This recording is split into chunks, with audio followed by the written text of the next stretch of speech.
My pleasure to welcome Barney Riley from MFAT to take us from the big picture insights provided by the Minister really into the mechanics of international trade in troubled times and thinking about free trade in action for our region.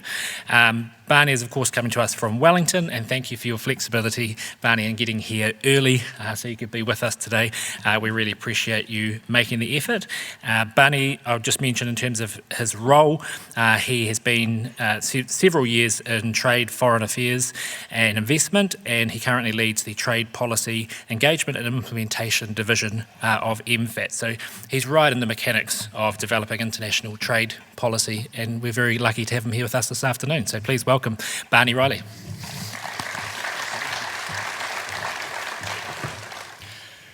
Thank you very much, Johnny, and kia ora koutou katoa. It's great to be back in Nelson. One thing that Johnny didn't mention is that I grew up here, so it's always lovely to be back here. And just to endorse the comments around the foresightedness of the organisers to contact me and others yesterday to get on a plane earlier rather than waiting for tomorrow. So that was great to see. So I am the manager of the Trade Policy Division at the Ministry of Foreign Affairs and Trade. I know that not all of us are steeped in Wellington bureaucracy, thankfully. So just to provide a very brief description of what we actually do. The Ministry of Foreign Affairs and Trade, we obviously are responsible for New Zealand's international foreign policy engagement. But on the trade side, what we basically do is three things. We negotiate trade agreements with other countries, and the purpose of those agreements really are to establish rules of the game. So just to provide certainty, transparency, predictability for New Zealand exporters who are wanting to send their products overseas, and also to provide market access.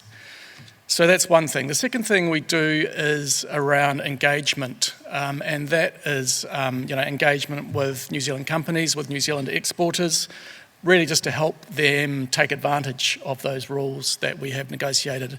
And we do that, with other government agencies, New Zealand Trade and Enterprise, a big part of that, Ministry of Primary Industries as well. And then the third thing we do is that we help to resolve differences and disputes in the trade area. So that can range from, at one end of the spectrum, just sort of using our diplomatic offshore footprint for engagement with governments, discussions, then flow right through to formal dispute settlement, kind of like a court cases really, that some of our trade agreements contain. So I'm going to step back a bit actually and just talk a little bit about some of the challenges in international trade policy. And those challenges really flow from much greater, larger geostrategic issues. People will be familiar with this. It's in our news every day at the moment and has been growing in impact really over a decade or so. But at the Ministry of Foreign Affairs and Trade, we did sort of some work a few years ago now about some potential geopolitical shifts. And a lot of this work was done, before the Trump administration, before the Russian invasion of Ukraine, before some of those really big events of recent years, but has proved to be quite prescient. And what we identified and what we talked about at the time were these three shifts: rules to power, economics to security, and efficiency to resilience. These are broad shifts, not just really about trade and economic conditions, but they do have a fundamental impact on trading obligations and trading opportunities globally. So I'll briefly go through them, and I think they're pretty interesting. So rules to power, what that is talking about and identifying is the pretty fundamental and significant change in the last few years, literally the last few years, from what has been an enduring, relatively stable situation, certainly during my lifetime, during my parents' lifetime as well, really since the end of World War II. And that was sort of an international system based on rules, agreed rules of the game between countries.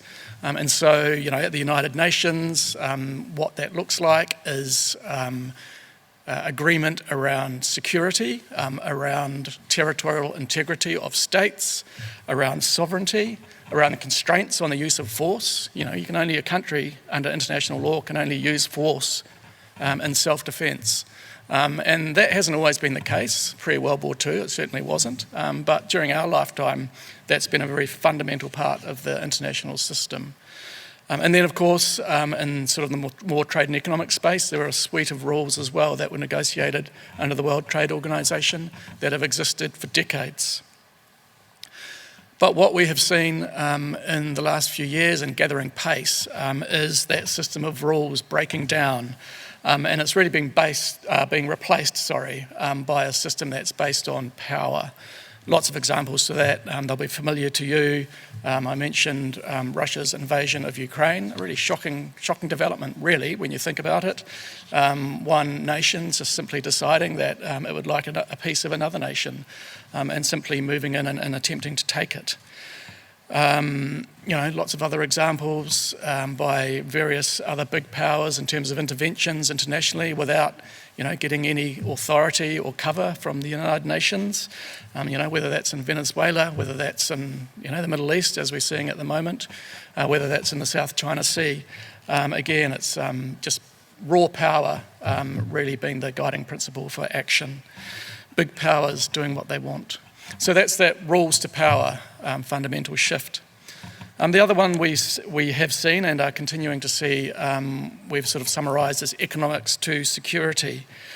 And that really just reflects the fact that international relationships are being reassessed and economic interests are becoming less influential.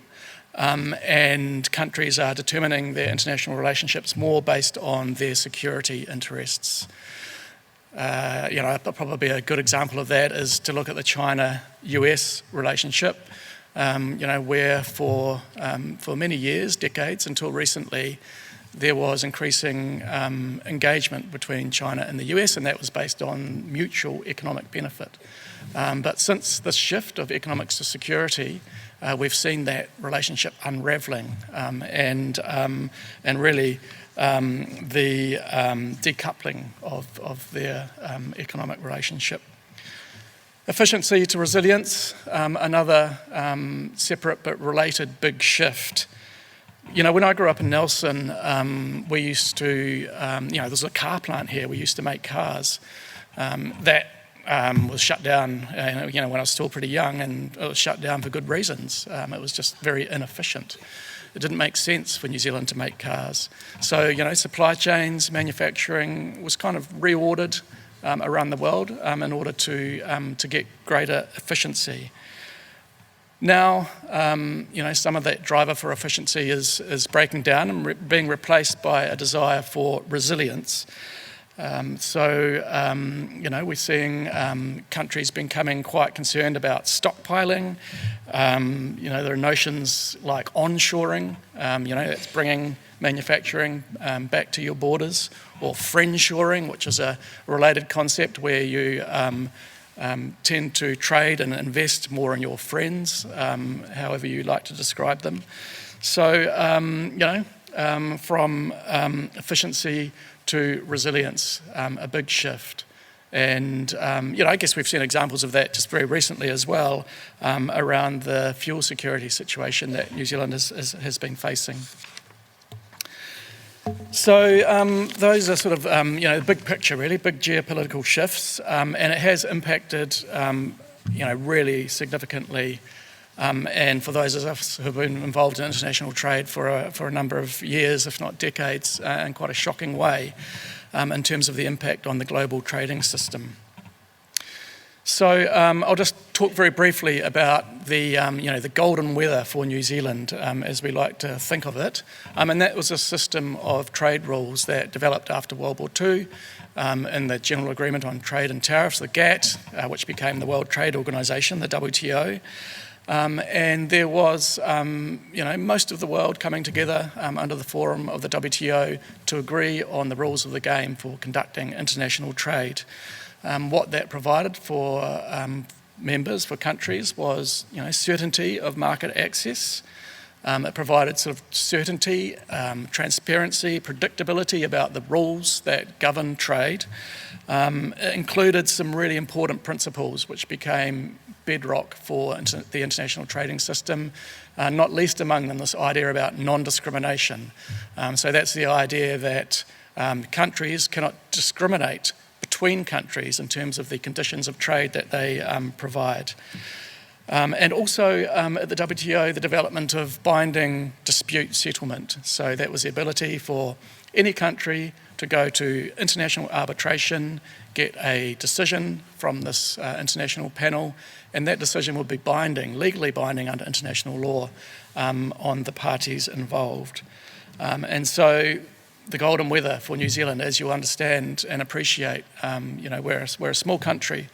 We're a long way from our markets and a system of rules which provide us with an equal seat at the table is absolute gold. But those geopolitical shifts that I mentioned before have impacted pretty severely on the international trading system, and the law of the jungle is growing back. We're seeing much more protectionism now, so that's governments, countries putting up barriers at the border to protect their local industries, whether that is through subsidies, some sort of market distorting practices that favour local production, intervention from governments. We're also seeing that the system of dispute settlement that I talked about before, that's really the jewel in the crown of the WTO system for a small country like New Zealand. That system of binding dispute settlement is breaking down at the WTO, and in fact it's paralysed at the WTO now, and that's because of a decision by the United States not to agree to the appointment of any further judges to the system. So that means effectively that cases cannot be heard. Principles like that critical one, non-discrimination that I mentioned, it's gone. It's gone for a lot of countries. You only need to look at the US trade policy that the minister touched on briefly. But the US current trade policy under the Trump administration is based on this idea of reciprocity. And effectively what that means is the ability of the US to discriminate. They want to discriminate. It's important to them. They want to be able to provide better conditions for some countries and worse conditions for others. And so you'll recognise the dangers of that for a small country like New Zealand, who has, let's face it, very little leverage, very little negotiating power. So in a system based on discrimination or reciprocity, we're always going to lose. We're always going to lose. The size of New Zealand's market, we cannot offer what others can. So these geopolitical shifts causing a fundamental sort of rupture in the global trading system at the World Trade Organization anyway. And then I think that's really been exacerbated by some of these pretty significant global supply chain shocks we've seen pretty recently. So COVID was the first one, and then we're in the middle of another one in terms of the situation in the Middle East and the closure of the Strait of Hormuz. And that really does expose the fragility of these global supply chains. It's increasing the costs of trade, and it really is sort of encouraging protectionism in a way. So it's that shift around towards resilience is so much more important now, which often is seen as protectionism. So really accelerating those global shifts. So dangerous times for New Zealand, for a small country that's so reliant on international trade. But we're not panicking. In fact, far from it. We've got a plan, and we've got a strategy, which you'll see in the slide here. It's a strategy that's actually been around for a few years now, where we're tweaking it all the time. But it's one that we have put in place really as a result of the experience of the COVID supply chain shock, and it's proving to be very fit for purpose for these additional shocks that we are facing. So our strategic response has these three sort of lines of effort, and these are not separate lines of effort. They're all interrelated and they're all complementary. But just for the purposes of thinking about it and describing it, I think it's helpful to try and put it into these three buckets. So, these three buckets focus on the work we're doing around the rules, which are really shoring up those rules that I talked about, the backbone of the international trading system, so critical for New Zealand. Sort of the second element of the strategy is called resilience, and really what resilience means is ensuring that we are using those rules for maximum benefit. And then finally, we've got a big part of our strategy, all the work we're doing that we think of as kind of innovation. And really what that is about, keeping New Zealand in the game, looking into the future to help design the rules of the future.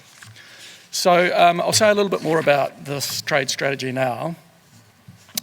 So rules, as I said, the backbone of the international trading system. I think I described why rules are absolute gold for a small country like New Zealand, the certainty, the transparency that they provide, the guarantees of market access, for a small remote country, that is absolutely critical. The other thing that rules do is provide certainty around market access, and that can be through rules around non-discrimination at the World Trade Organization, so it ensures that we at least are no worse off than others. But then in terms of negotiating free trade agreements, like the India agreement that the Minister just mentioned, free trade agreements actually give us an opportunity to get an advantage in market access, to get a competitive advantage over some of our competitors. So, rules are really, really critical. They remain critical. And in spite of these challenging times, in spite of the fact that these rules seem to be honoured more in the breach by some of the big economies around the world, we're going to continue doggedly fighting for them because they are so critical for New Zealand. So in the WTO, we will not give up. We'll be the last country to give up on the WTO. The WTO is in real trouble. There's no denying it. There's no sugarcoating it. It's struggling for relevance. It can no longer negotiate new rules. It's paralysed by the geopolitics between the big players. But it is still the multilateral system, and multilateral rules are always best. To have one rule that applies to 180 countries rather than 180 different rules for every country, you'll recognise if you're involved in business and exporting, is a huge benefit. So we'll continue to invest in the WTO.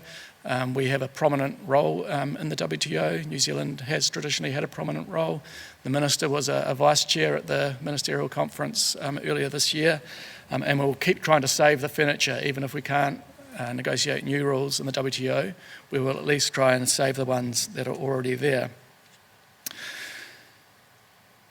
We do have the opportunity, though, to develop rules and to expand, the international trade rulebook for the benefit of New Zealand through negotiating free trade agreements. Free trade agreements come in lots of different forms. We talk about bilateral free trade agreements, which are an agreement between New Zealand and just one other country. The Minister talked about India. It's a bilateral free trade agreement. Similarly with the UAE.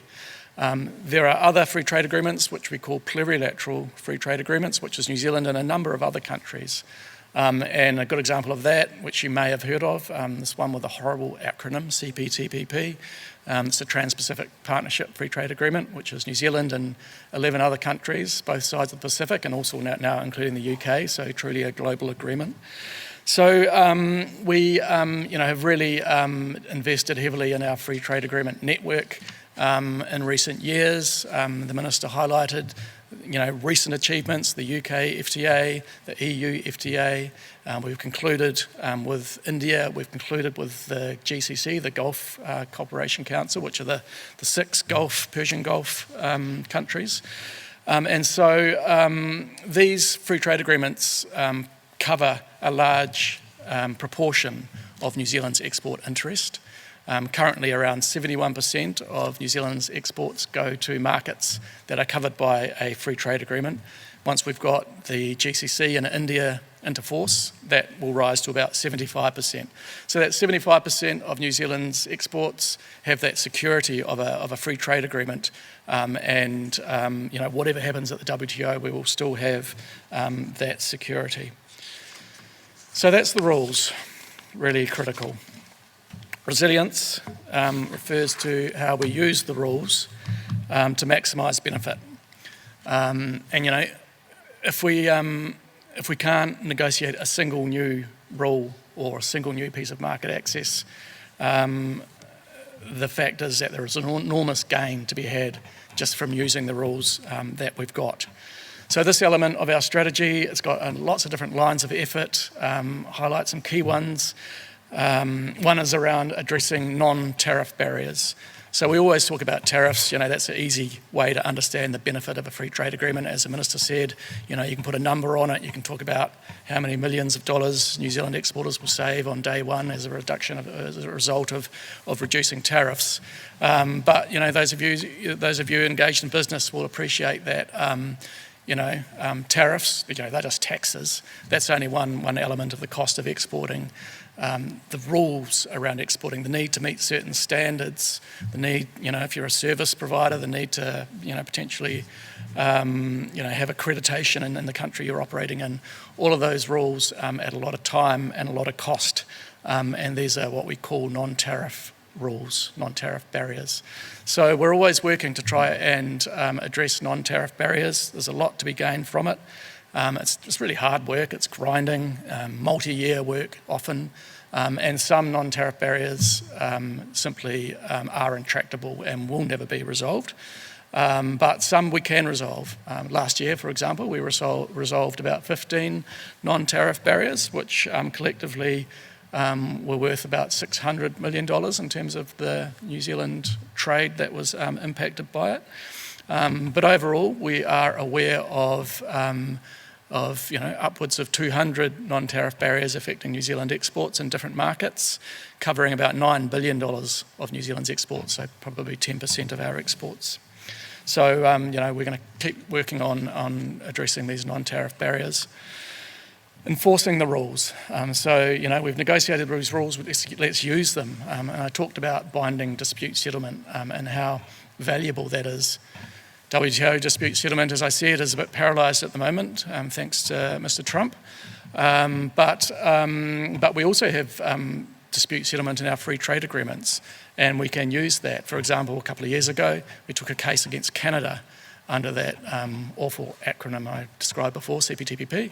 It was a case against Canada around the dairy access that Canada had offered us in that agreement. And by going to dispute settlement, we won that case and got a judgment that Canada was legally obliged to implement. So enforcing the rules is ongoing and really important. And then the other thing I'll just mention under this resilience sort of basket of effort is the idea about engagement. That's getting out there, talking to businesses, making sure that New Zealand businesses, large and small, particularly small, understand the rules that we've got there and that they know how to use them and what benefits they can bring.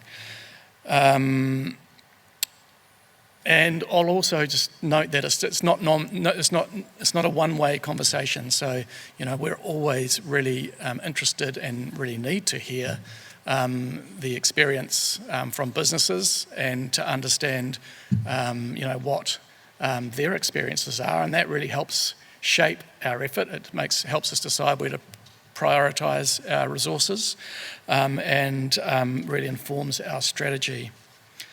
And another part, actually, I think it's very important to mention in terms of this engagement piece is around broader engagement. So not just with exporters, but with the broader New Zealand communities, whether that's treaty partners, whether that's trade unions, whether that's environmental groups or other groups.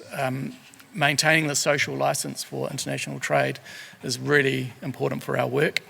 And New Zealand's incredibly lucky in that we do have that social licence. There is generally bipartisan support in New Zealand for the importance of trade. That's not the case in many countries, and it's a huge advantage for us as we've just discovered with the India Free Trade Agreement, which of course required bipartisan support to get through the Parliament. And then the third part of our strategy, which we kind of think of as innovation, it's about looking ahead to engineer the rules of the future. And I kind of think of it as trade policy entrepreneurship.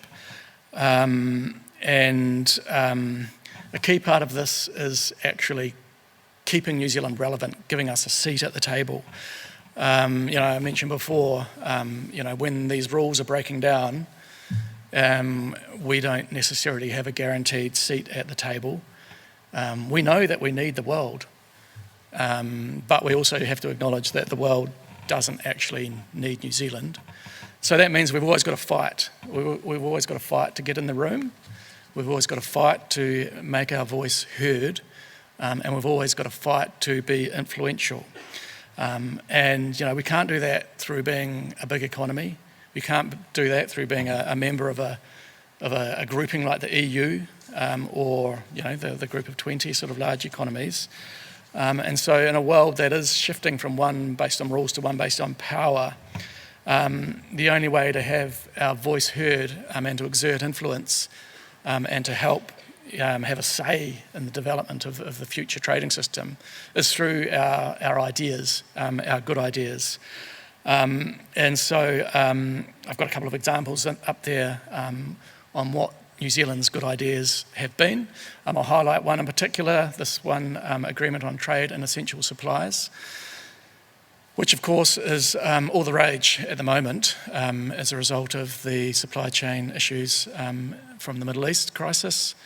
But we actually negotiated this during a previous supply chain crisis, and that was the COVID supply chain crisis, when we got together with Singapore, another small country that relies significantly on international trade, and realised that Singapore has anxiety around access to food, which it can't produce. It's a small island.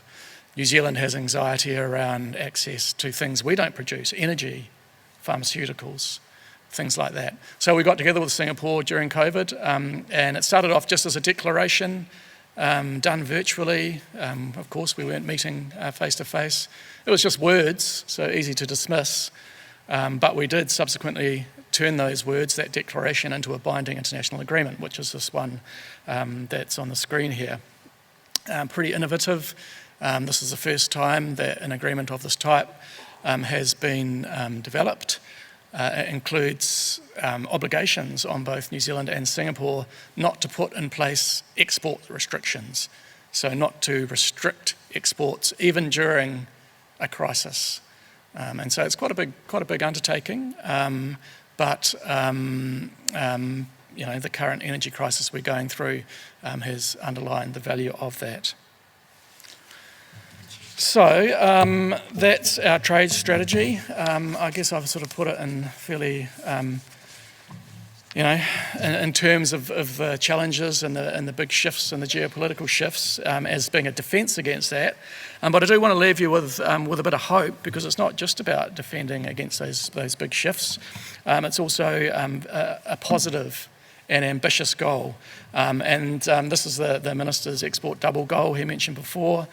I want to underline what an ambitious goal that is. It's really hard to achieve. It requires New Zealand to increase our total exports from 95 billion back in a couple of years ago when this 10-year horizon started, up to 190 billion by 2034. That requires us to double our long-term average growth of exports. Business as usual obviously won't cut it. We need to do something different. We need to move from increasing volume of exports to increasing value of exports. And we are doing that. And it doesn't mean that we're not using our strengths in the primary industry. I was up at Field Days a couple of weeks ago and was really blown away by the agri-tech that New Zealand's developed, and some of the really high value-added products that we're doing in the primary sector. So a real reason for optimism there. Those three bars show that we're on track. This is the first 3 years of this 10-year strategy. The green line would be the long-term average BAU. The red line is what we need to get, and we're currently above the red line 3 years in. So I'll end on that positive note. Thank you.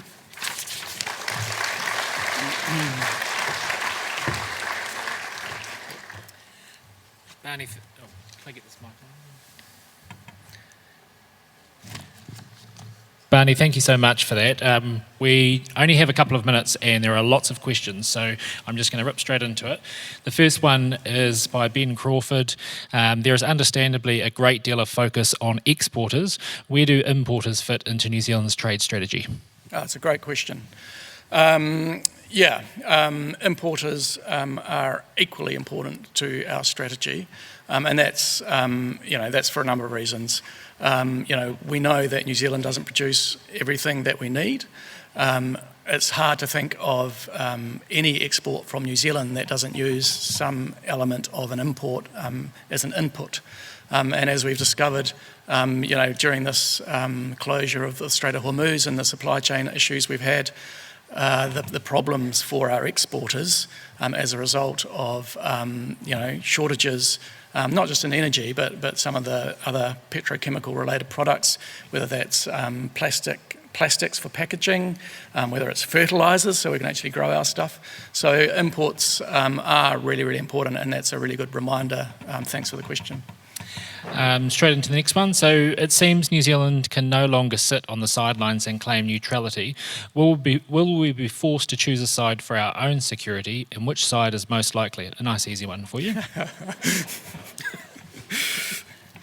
Well, I honestly hope we don't have to choose a side. New Zealand has a long and proud history of an independent foreign policy.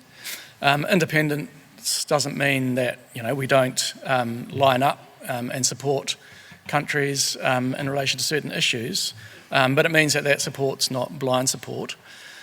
But you're right, or the questioner is right, that it is becoming increasingly difficult not to pick a side, and sometimes we are explicitly asked or required to pick a side. So it's a really tricky balance,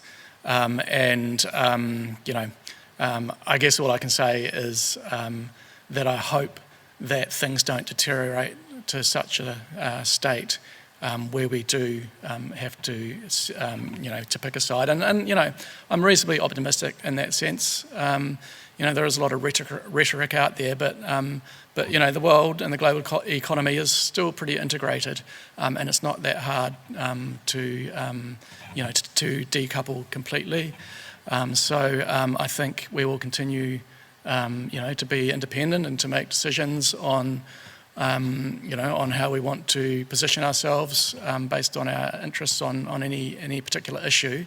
And that does require, that's our job at the Ministry of Foreign Affairs and Trade. That requires a lot of diplomacy. It requires us to, keep connections and good relationships with a wide variety of countries around the world. I certainly hope that that's what we're able to keep doing. I've got another one here. Given how small and far away we are, why do other countries want to formalise trading agreements with New Zealand? A question about our appeal or position in these conversations. Yeah, that's a really good question too.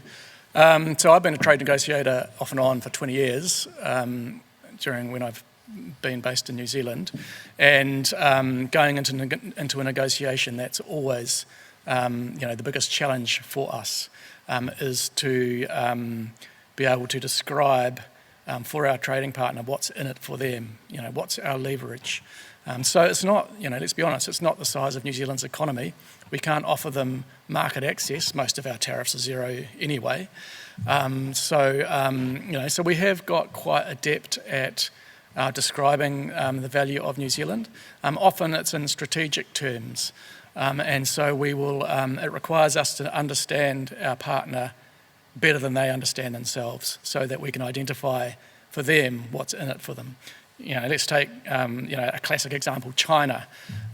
We were the first developed country to have a free trade agreement with China, concluded in 2009, I think. What was in it for China, a country of 1 billion people? What was in it for them was we were able to identify what we could do for them, which was of very high strategic value. And that's sort of a complicated thing around recognition of China as a market economy at a time that it was coming into the World Trade Organization, and at a time where it was facing lots of issues with other countries. But we were able to, as a small, pretty nimble, but still a developed country, a so-called part of the Western Club or whatever.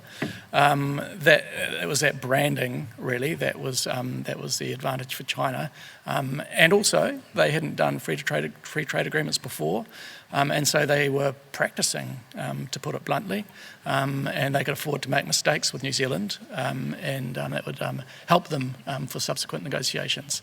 So that's just an example with China. Every big negotiation, it's something different. With the EU, it was around values. With the UK, it was probably around shared history and the Treaty of Waitangi. So, it does require us to understand our trading partners extremely well and help them identify what's in it for them. Thank you. And just very briefly, I just want to finish on a more personal question in here, which is, what's it like being in the room negotiating or influencing these rules and relationships? So just finish on your personal perspective and experience.